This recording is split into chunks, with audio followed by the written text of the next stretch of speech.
আসসালামু আলাইকুম guys, back to another blog shoot. Guys, সবাই একটা অনুরোধ করছিল একটি ব্লগ শুট বানানোর জন্য, তাই আমরা চলে আসলাম 50 টাকা খরচ করে আমাদের ঝুলন্তী ব্রিজ। গাইস, আমাদের এখান থেকে 50 টাকা ভাড়া, সবাই আসবেন ঝুলন্তী ব্রিজে ঘুরে যাবেন।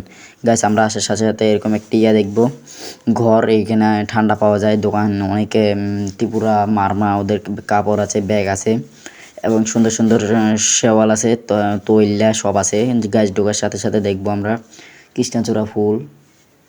গাইস, কথা না বলি আপনারা দেখুন, এই রাস্তা হচ্ছে ঝুলন্তী ব্রিজের রাস্তা। এই যে এখানে সবাই দেখবেন, আসবেন, ঘুরে যাবেন। গাইস, চারপাশে কিন্তু গাছপালার মাঝে, প্রকৃতির মাঝে ঘুরে বেড়ানোর একটি প্রকৃতির ভিউ পাওয়া যায় অন্যরকম আলাদা। সামনে যাওয়ার পর আপনারা দেখবেন আপনাদের শিশুর খেলার জন্য জায়গা আছে। গাছ ঝুলন্তী ব্রিজ আছে, ঝুলন্তী ব্রিজের জন্য না উঠে কেমন লাগে না, তাই ঝুলন্তী ব্রিজে উঠলাম। এখানে কিন্তু বেশি ধুলা এলে একটু রিস্কজনক, কারণ শিশুরা উঠলে ভয় পায় এবং ডর লাগে।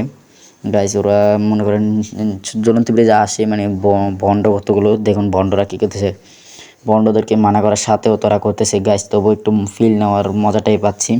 নিচে হচ্ছে একটি লেক, যা হচ্ছে একটি ঝুলন্তী ব্রিজের লেক। তার সাইডে আছে ওয়াল তুলে রাস্তা করে দিছে, যেহেতু লেকের সাথে সাথে ঘোরার জায়গা হয়ে গেল। গাইস, দেখুন চারপাশে দুই সাইডে কিন্তু দুইটা ডাব গাছ, এরপরে উপরও আছে। গাইস, এখানে কিন্তু আপনারা ঘুরে শেষ করতে পারবেন না, 1 ঘন্টা বা 2 ঘন্টা ঘুরেও শেষ করতে কষ্ট হয়ে যাবে, কিন্তু জায়গাটা অনেক সুন্দর আছে। সবাই আসবেন, ঘুরে যাবেন। আমাদের খাগড়াছড়ি এটা পর্যটকদের একটি সৌন্দর্য, যা তুলে ধরেছে ঝুলন্তী ব্রিজের। এখানে হচ্ছে আমরা ফুলের কিছু ভিডিও নিলাম, যা জবা ফুল। এরপরে আমি প্রথমটা চিনি না। গাইস, এটা হচ্ছে সব জায়গায় দেখবেন। এখান থেকে ঝুলন্তী ব্রিজের একটি ভিউ নিলাম। গাইস, এখান থেকে আমরা হাইটে হেঁটে লিকের রাস্তায় ঢুকতে পারবো। এখান থেকে নামলে আপনারা লিকের রাস্তা পাবেন। আমার বন্ধুরা তো মনে করেন পণ্ডিত, ওরা নেমে গেল, আমি আস্তে আস্তে হাঁটতেছি। তবে আমি বেশি নামবো না। গাইস, চারপাশে ঘুরে দেখাই, তবে নামবো না আর।